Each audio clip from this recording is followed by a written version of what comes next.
Hello, hello, hello. Hey, girl.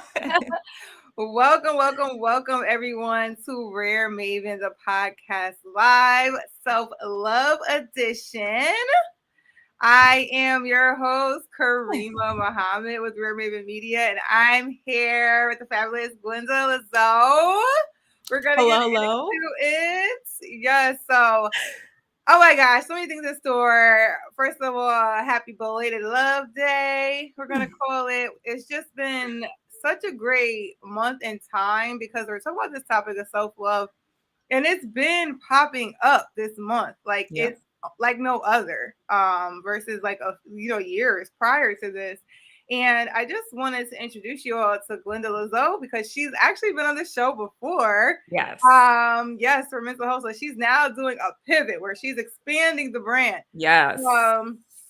Hey. Hey. Hi, Tabitha. Hey, Tabitha. Oh, I saw your live, Tabitha, by the way. It was really good. I was like, oh my gosh. Amazing. So Glenda is first of all, she's a mental health wellness advocate. Yeah. She's with Rising from Bipolar is her initial brand, and what we spoke about last time she was on our podcast, not the live, but the podcast.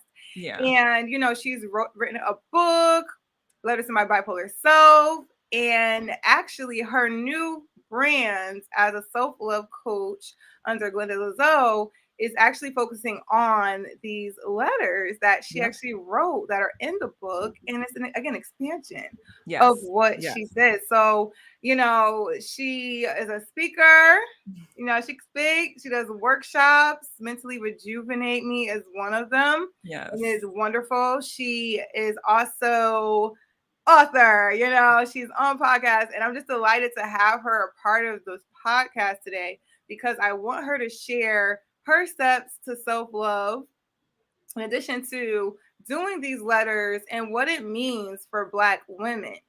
So Glenda, welcome. And she's also like my soul sister, y'all. Yes, literally, we are literally soul sisters, not on like a superficial level. Like we've been friends since college, and like now it's like, yeah, we're just soul sisters. Yes. Thank you so much, Tabitha. Thank you, Tab. Tabitha's giving all the love. So for Glenda, for those who don't know, I want you to tell us where are you from and who was the first person to inspire you in entrepreneurship? I'm from Brooklyn, New York, and and this is really random, but entrepreneurship was something that was never on my mind. I'm sure there's many reasons for that factor. Part of it is probably being raised Haitian. For those who don't know, it's like with Haitians, it's like entrepreneurship is not an option. It's doctor, lawyer, nurse, do a good job with good benefits. And so that was always a goal for me. And so it was after college. I was working my first job, and one of my coworkers, we would just talk all the time. And even though he was at that job, he was doing his ish on the side. He's like, Glenda, this is just temporary for me. And he's just like, tell me about it. And just hearing him speak, I'm like, And he's giving me like, you could do a franchise, Glenda, and you can do this. And I'm like, So that was the first time that my mind was expanded, where I was just like, oh, having a business, entrepreneurship, this can actually be a thing. And so that was the first time that I felt inspired.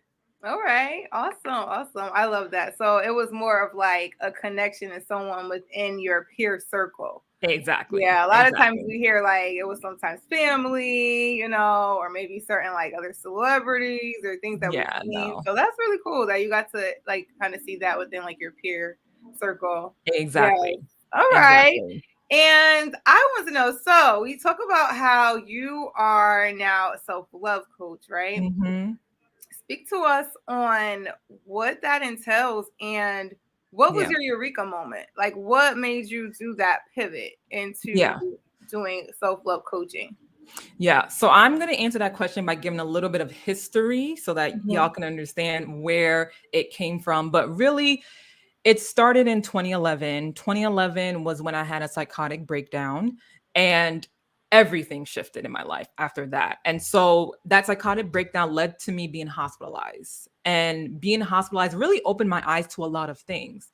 So two things came out of being hospitalized in the psychiatric unit. One, the most obvious is, I need to take care of my mental wellness. I need to actually take care of my mental well-being because I clearly have not been doing that. But two, I recognized that I didn't love myself. And I recognized that a lack of self-love was actually another reason why this mental breakdown, this psychotic breakdown was happening. So simultaneously, I went on both a mental wellness journey and a self-love journey at the same time. But the mental wellness journey was, I guess, took over the most for the most of the journey, but I was still on that self-love journey as I was doing it. And so I'm focused on mental wellness. I started Rising from Bipolar because that's what it was about. It was about sharing my story, empowering others towards mental wellness. But at some point, and I really think it was I would say after I published my book is when the pivot started happening. So my book, like you mentioned, Kareemah, Letters to My Bipolar Self, it really was meant to depict my mental wellness journey. That was the point of it. But I realized afterwards that I was also showing myself so much love. And then the self-love was also part of the healing that came out of that book. And so slowly I started feeling the shift in my brand where it's like, okay, I'm still talking about mental wellness, but this self-love aspect has really led to such healing as a whole, has helped the mental wellness aspect that I couldn't just ignore it. And so I had to pivot. And so I think the eureka moment was really my book. It was, I'm writing these loving and healing letters to myself. And I looked at it and I was just like, wow, this self-love thing really, it's true what people say, like love yourself and then your environment starts to respond. That's what started happening. And so I'm like, I want to start documenting that and helping others with that self-love aspect while I'm doing the mental wellness aspect. And so that's how it happened. Awesome. I love that. And can you like give us first, I want an example of that. Like what was one of those moments for you? But first, could you define self-love? What Yes. is your definition of self-love? So I'm going to start with the obvious part is literally it means to love yourself, but I'm going to break that down a little bit more. It's really connecting with yourself on a deeper level. It's connecting to your innermost being. It's really developing a relationship with yourself. The same way we develop relationships with friends, family members, colleagues, or what have you, you're doing the same thing, but just you, yourself, and you. And so while you're building that relationship with yourself, yes, it does involve self-care. Yes, it does being honest with yourself. Yes, it does mean making sure that your self-talk is positive and empowering. So it's really just building that relationship with yourself and getting to know yourself on a deeper, honest, vulnerable level, and then living your life through that. Okay. And what was that moment? How did you pick up those moments during your journey as far as self-love? So many moments, but I would say the most impactful moment was the self-talk for me because growing up, self-talk was so negative for me. I was mean to myself. I was my own bully.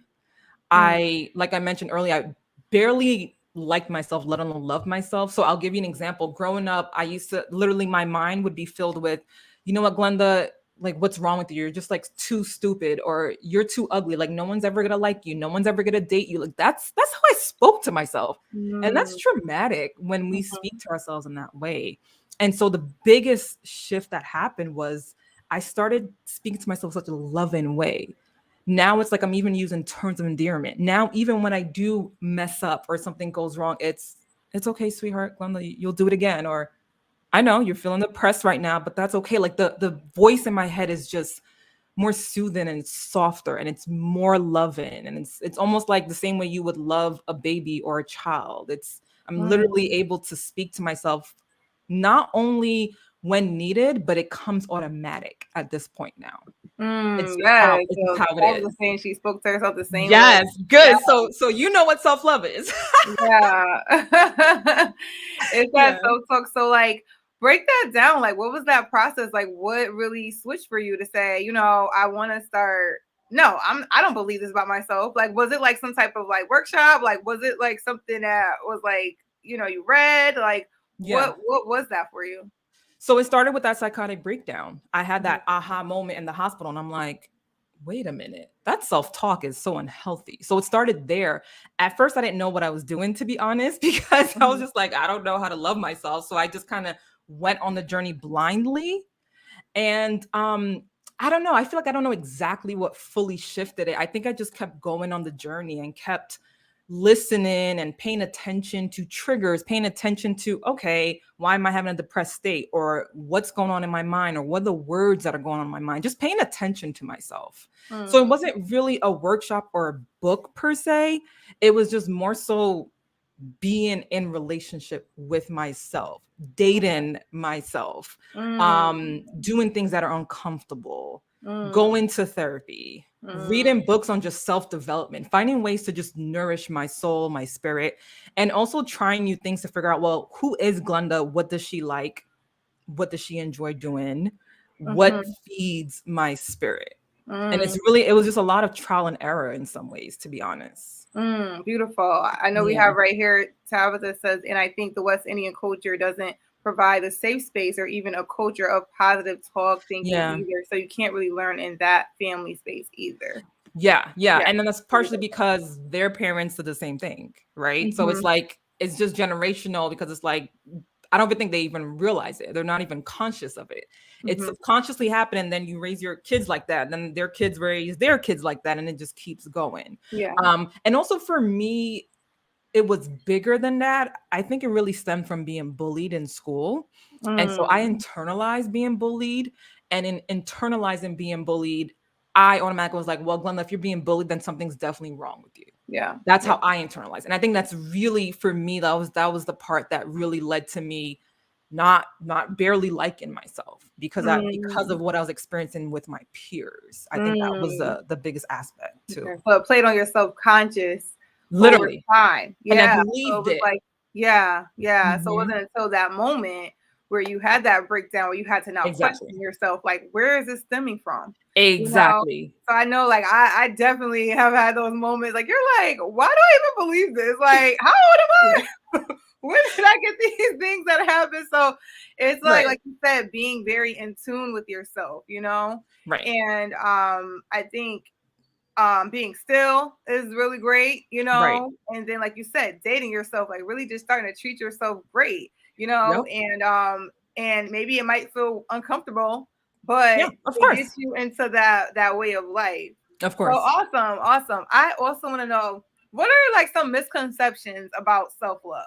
Like what do Yeah. you feel are some misconceptions? Yeah. So I think there's one side of the misconception is that people think self-love is like a bad thing because what people sometimes see is unhealthy self-love, right? So someone who loves themselves so much where it's like, oh, I'm just this perfect being, I can never do anything wrong, or like certain high egos is like they love themselves so much, so their egos up here, and so they treat Mm-hmm, people a certain way. And I think that's one part where it's like, oh, I don't want to be that. I don't want to be mm-hmm, cocky. I don't want to be like, oh, that looks horrible.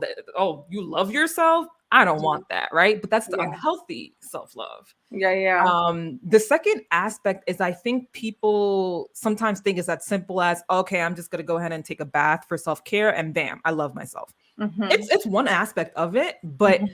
self-love takes work. That's the truth. That's why a lot of us don't do it. Yeah, Because yeah. it takes work. Unless if it came natural to you as a kid and you just carried on with it, great. But if you're someone like me where you didn't love yourself and now you have to go on this journey, it takes work.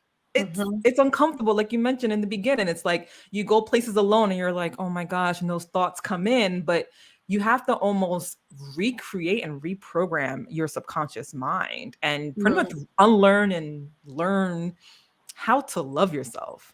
Mhm, And mhm, sometimes we don't really have as much of it in our lives to give us an example of what that looks like or how to even go about doing that. mhm. And so it's challenging. Yeah, yeah.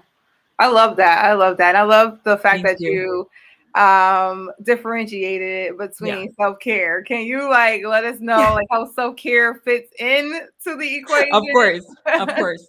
Self-care is a part of self-love, but it's not the only part, right? Because you could do the best self-care activities that Instagram is telling you to do, but if you're not working on that self-talk, if you're not working on, well, what does Glenda love? Or like, what feeds your soul? Because it's not about doing, okay, Kareemah, can you tell me the top 5 things that you do for self-care? I'm going to do exactly what you do. It's not about Mhm. that. It's about connecting with yourself. And Mm. then from there, figuring out, oh, as I've been connected with myself, I realize that when I go on walks, that feels really good. So that's going to be my self-care.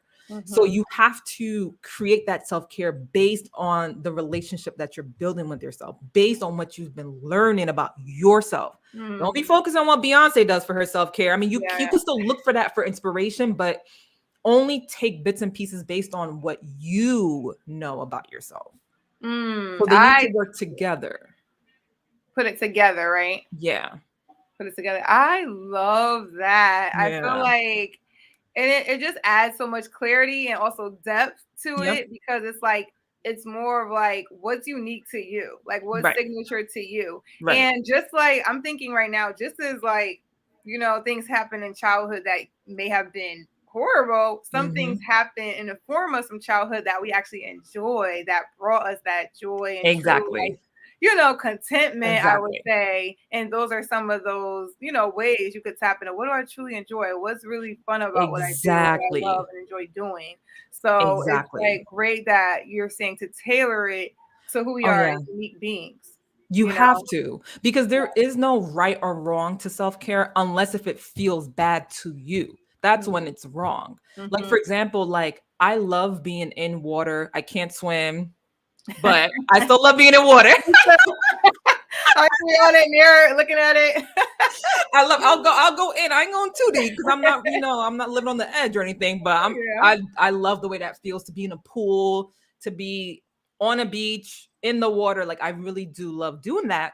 But for some reason, taking baths just don't do it for me. Mm. It Mm. just, like, you would think it would for Yeah. someone who loves water so much, but Yeah. it just for some reason doesn't do it. I tried Yeah. it, right? I think Mm-hmm. it's important when we're trying to figure out what our self-care looks like. It's okay to try things. There Mm-hmm. is this like trial and error, because I mean, how are you supposed to know if you don't try it? Yeah. But when I tried it, instead of paying attention to like, oh, but my friend so and so said these baths be doing this and that, and being and forcing it to work for me, I tried it and I'm like, not really. It doesn't do it for me. Doesn't Yeah. mean baths are bad. It's just not for my self-care routine, but it could be for someone else's that like works miracles for them. Mm-hmm. Mm-hmm. Beautiful. I love that. I love Yeah. baths.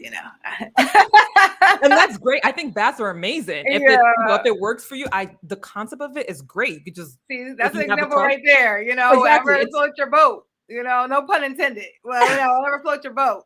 Whether it's a little boat or a big boat. she said I no. hope y'all laughing. That's my little corny joke time. And But yeah. laughter is my part of self-care. Like, Oh yes, we could have done that. Comedy, girlfriends all day. I got it on repeat. That's the only thing I watch on Netflix. Don't ask me what is new on Netflix. I'm just watching Girlfriends. Okay. Okay. Yeah. So with that, I want to know, like, what do you do as a self-love coach? Like, tell us, what do you do for your clients? yeah. So first, generally, I do have pick my brain sessions where if you just have questions, if you're curious about certain things about me when it comes to self-love, you have that time, me and you, let's just talk it out and Mm-hmm, figure out mm-hmm. action steps for this. That's one general session that I have. I also now have letter write-in sessions that Mm-hmm. could be done one-on-one with me. And it's my signature letter writing activity that's based on my book, Letters to My Bipolar Self. Because like I mentioned, when I finished writing that book, I felt a sense of healing. Yeah. And that wasn't on purpose. I was just like, I just want to document my journey. That's all I wanted to do. And then I'm like, whoa, if I'm feeling healed by writing all these letters, how can I help someone else with that? And so I Mm-hmm. created the signature letter writing activity that I know you've seen it with Mentally Rejuvenate, where it's like I'll do it as part of workshops, but now I have it one-on-one, Mm-hmm. where I guide you through the steps and then give you the time and space while we're face to face, well, through Zoom, Yeah. face to face in that moment. Okay, giving you the space to write that letter. When you're done or when the time is up, then we'll discuss it. Now, let me say what I mean discuss it. When I tell people or guide people to write letters to themselves, this is a private letter. This is between you and yourself. If you want to share it, you're more than welcome. But if you don't, it's perfectly fine. But I like to give space to at least discuss the process, because it's not only about what you wrote in that letter or what came up in the letter. It's, how was that process for you? Was it easy? Was it challenging? Was it weird?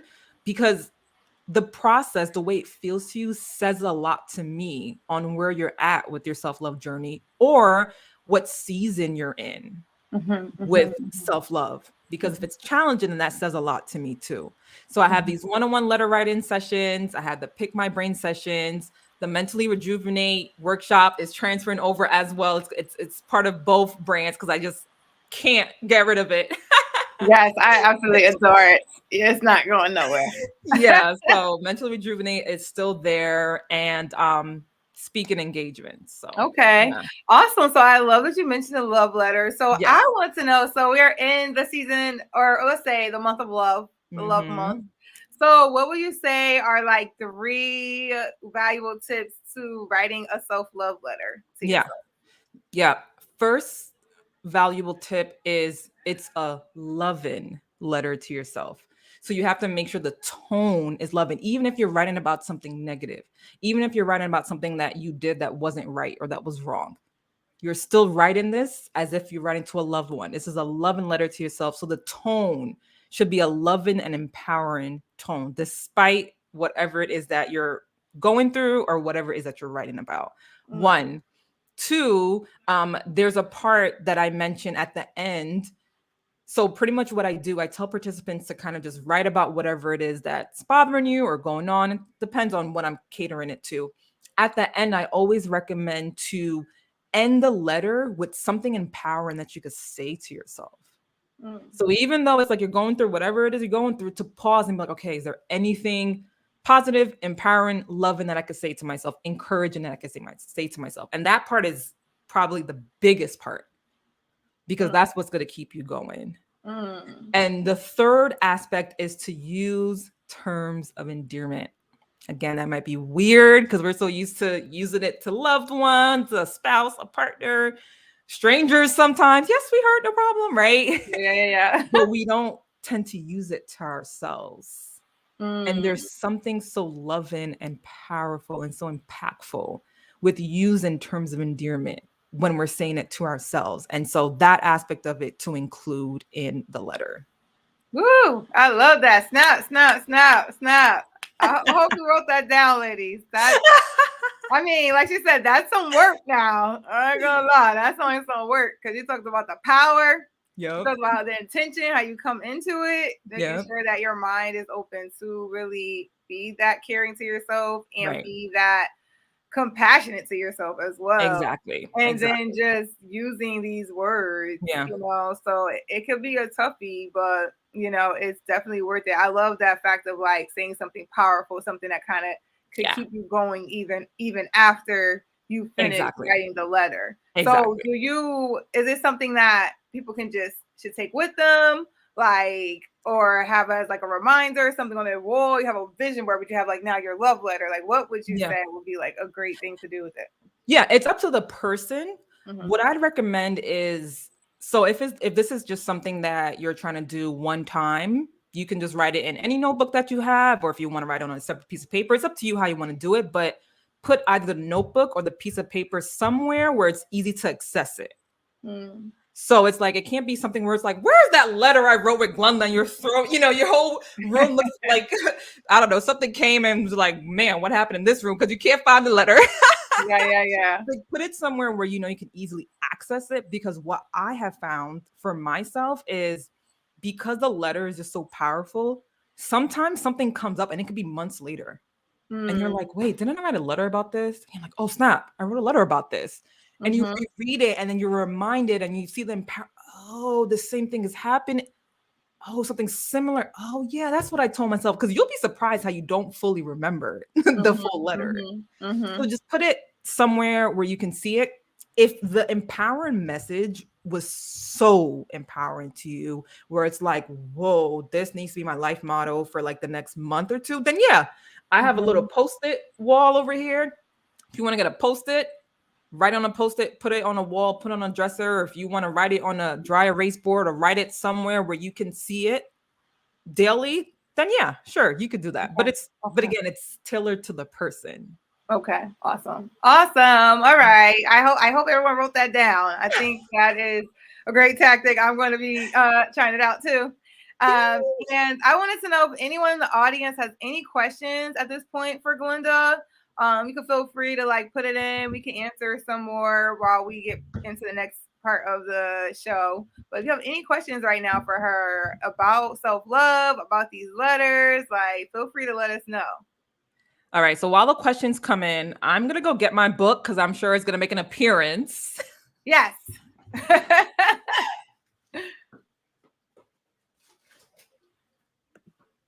There we go. Awesome. My baby here. All right. So you could all still like send any questions. I want to dive into this question that I think is really, important for the community. And that's like, why do you feel like it's important for Black women to practice self-love? Yeah. And what do you feel like yeah. what you notice? Because I know with like this whole superwoman syndrome. Yeah. And like how that can get us disconnected in a way Yeah. from really, do we have that self-love? Is that, thinking that, because we're doing it all, that means that we really are, treating ourselves right. Yeah. And I personally think that's like, it's so counterproductive in a way. It doesn't connect at all. Yeah. I'm more in a place of like rest and reflection versus work. Like, it's more about receiving. Like we're supposed to receive that, love or that, that internal peace. So, right. What would you say is like what you notice with Black women? Yeah, I think you nailed it. I really do think you nailed it. I think culturally we're expected to be a certain way, act a certain way, and what ends up happening is whether it's intentionally or not, we start to internalize a lot, and then we also start putting pressure on our own selves because we don't realize it's coming from what we saw when we were 6 years old, or it's coming from, I don't know, maybe you've watched another Black woman who maybe doesn't love themselves or feels pressure, so now you kind of like be like, well, this is my role as a Black woman. And so, to be quite honest, I think it's just important for just Black folks in general for us to really turn to that self-love, because unfortunately we do live in a world where the love is not always being sent to our way. And so it's like, if so-and-so doesn't love us because we're Black, for example, then the only thing I have is to be able to love myself. That's the only thing I have power over. Like for Black women specifically, it gives you that power because this is something that's just coming from within. Whether you don't like me, you don't this, or you expect this of me, the love that comes from within, that's the only thing that I have power over. I can't force someone else to love me. I can't force anyone else to et cetera, but I can work on myself. I can show love to myself. And what I also find is that when you start loving yourself and go on this true self-love journey, and you literally have to pour light into you to be on that self-love journey. And over time, that light starts to overflow. And the light just starts to surround your environment. It starts to surround you. And then you'll find that even those that don't respect you, it's almost like something may make it harder for them to disrespect you, because it's kind of just like, oh, I don't like her, but I don't know. I just don't like it's almost like they're afraid of touching you.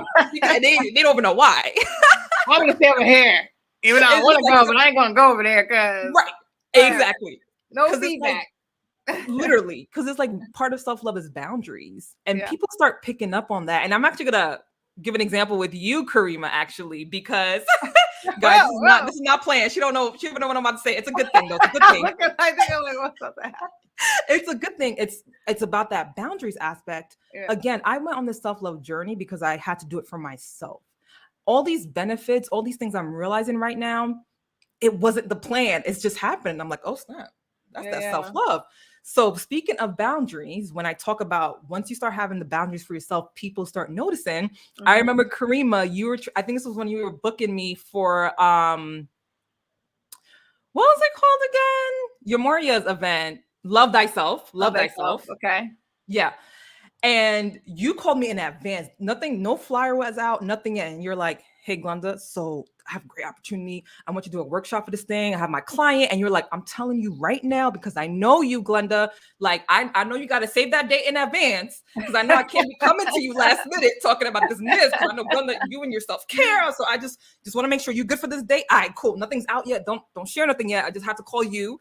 And it's like, and it was just interesting. I was like, damn, she noticed? Because like, I didn't notice. Like, it was obvious.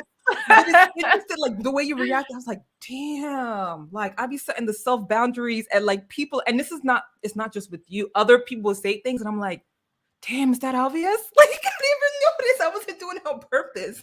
But that's what I want to be like happen. you when I grow up. You know, I'm still working on mine, but. So yeah, it helps to comfort you when you have that self-love.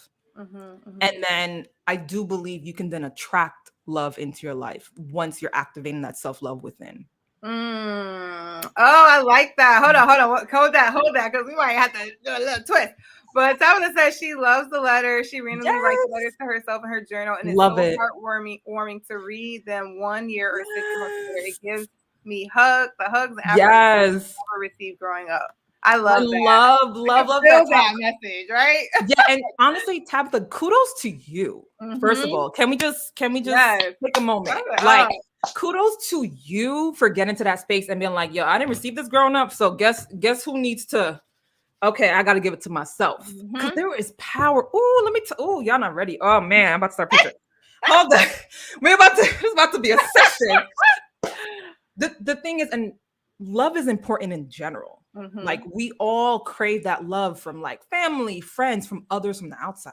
Well, let me tell you, when that love comes from within, like no other. I honestly think self-love is the most powerful love. I'll be honest with you. I really do think. So when I see Tabitha sharing her story and saying like, oh yeah, I randomly write letters to myself and that's, I mean, I don't even have words. It's beyond beautiful. That's like, how can you not heal when you're doing that to yourself, when you're doing that sense of self-care, when you're on the self-love journey and actively, whether it's writing letters to yourself, whether it's, and Tabitha, recognizing that I did not receive this growing up. And yes, it hurts, but I'm going to do something about it and love myself. Yes. I don't know what that type of love mirrors and where that comes from and how to do it. I didn't see it growing up, but I'm going to create it now with myself. Listen. Well, okay. We hit it. We in that feeling. All right. I hope that self-love, I hope it's exuding out y'all right now. Okay. Yes. You see this light up in here? We got some light up in here tonight. Listen, I always bring the light. Okay. Always. That's self-love. Okay. I'm so serious. Yes. Again, this was not intentional. Yes. A lot of things that came out of the self-love journey was not intentional.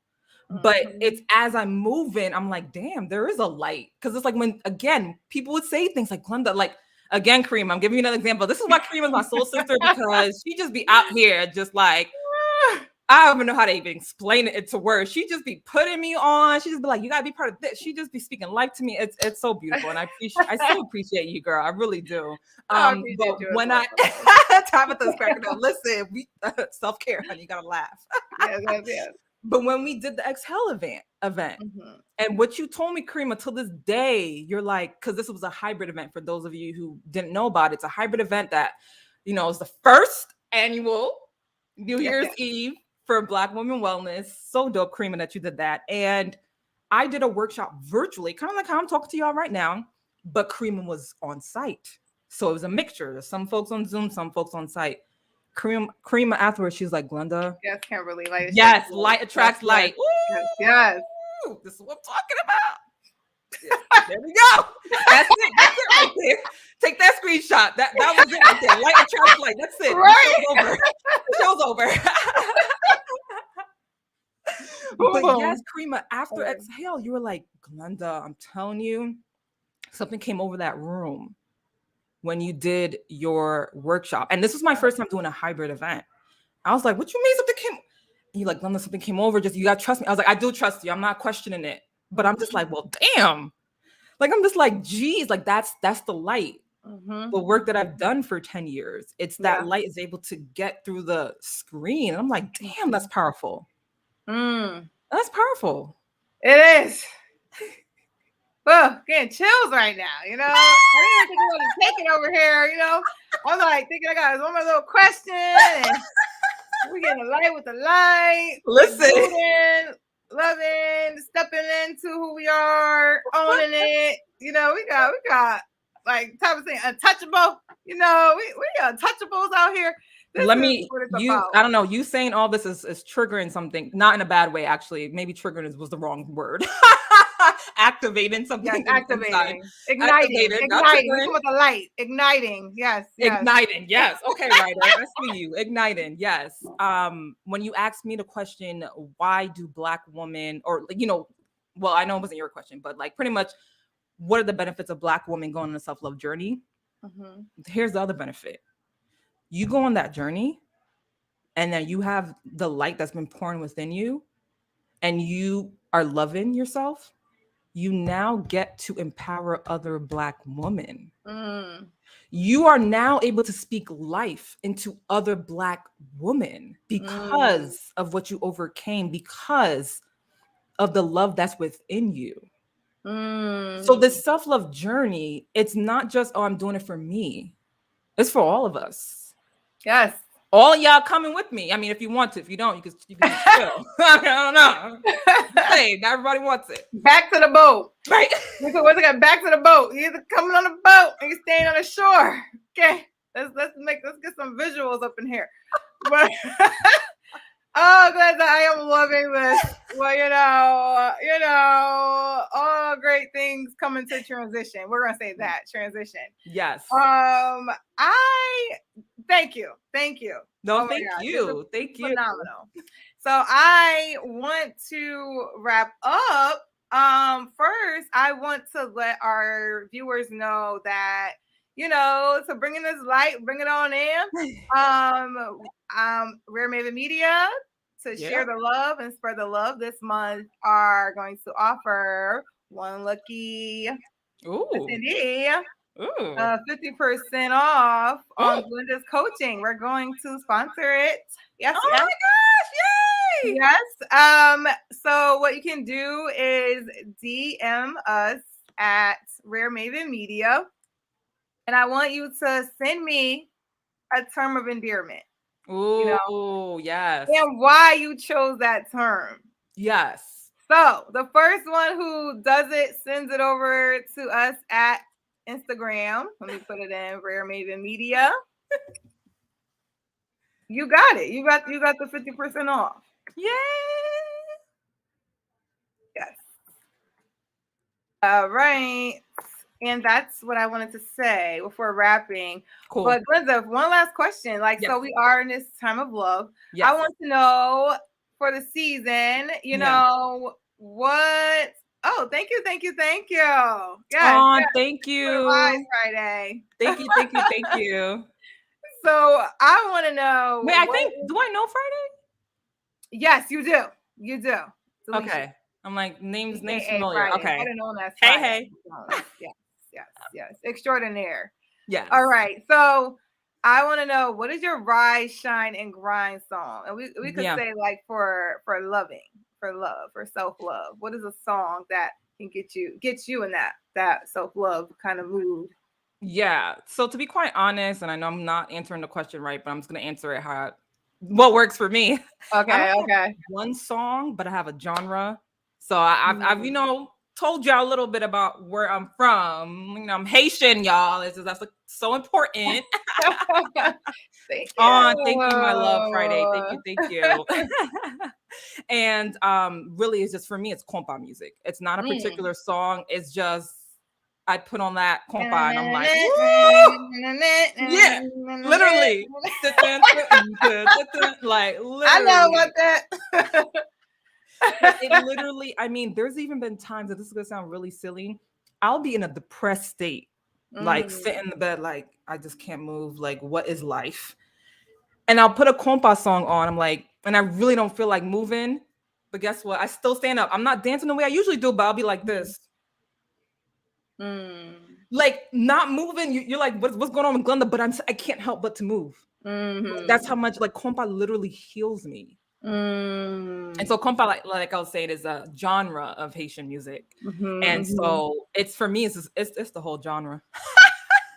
Love it. Amazing. Well, thank you, Glenda. This was such an amazing episode. And thank you to all the guests. Yes. Oh my gosh, this was such a great episode. I am so thrilled to have had you.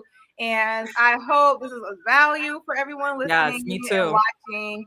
And that, you know, we can like at least take some tips, something to forward with our self-love journeys, you know, anything, you know. Yes. Oh, we have a message. Oh, yes. Compa. Yes. Why you have me screaming up in here? I'm about to get in trouble. Yes. Listen. Oh, I have to talk to Tabitha on the side. Yeah. Oh, no. Yeah. BK sisters, too.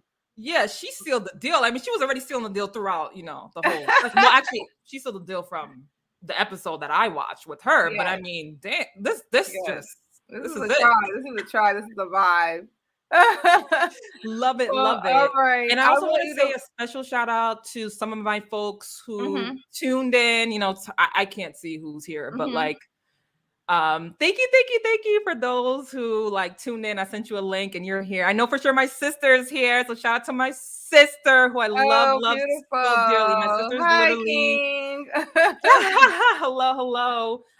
Yeah, my sister is literally just, oh my gosh, she's speaking of light. I mean, she has helped me through so much, especially mentally. Like I don't even have the words. Like that would be a whole other episode, to be honest. But, so she's tuned in. I think my friend Gloria might be tuned in, and whoever else, I don't know who's tuned in, but thank you so much. And thanks to all of you. Yes, that's my sister. There you go. And thanks to all of you who are watching, listening, those who are not going to be live but seeing this. What up? Sending some light your way. I want you, Glenda, to let us know. All right, yes. We're getting on it. But I love my sis.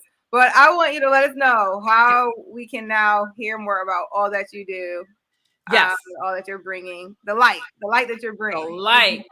Very simple, y'all. It's my first name, last name.com. Yo, GlendaLezeau.com. It's all there. That's just it. It connects to everything. It connects to rising from bipolar and it connects to all the self-love. So definitely check it out. And, you know, shameless plug, y'all. It's my baby. This is my book. No shame here. Let it see my bipolar self. So thank you, everyone. Yes. Friday. You know, you're good. Yes, listen to that replay. You're gonna love it. You're gonna love it. The replay. And my book is available on Amazon, just in case y'all were wondering. And thanks for sharing space with me. And thank you, Kareemah. Thank you, RareMaven. Absolutely love being here. This was a great and dynamic convo. So yes, this was amazing. This is what I imagined and more. So thank you for being here and sharing this light with all these wonderful folks online. And for those of you who don't know, I'm with RareMaven Media. I'm Kareemah Muhammad, the founder, creative producer. If you haven't done so yet, please join our tribe at www.raremaven.media. We have a lot of things in store for 2022. What we want to focus on is for you ladies with brands, building those brands with your content. And we want to share your light as well. So if you have any type of brands you want to join the podcast, feel free to shoot us an email and we'll look forward to it. So thank you all and have a great night. Have a great night. Bye, everyone.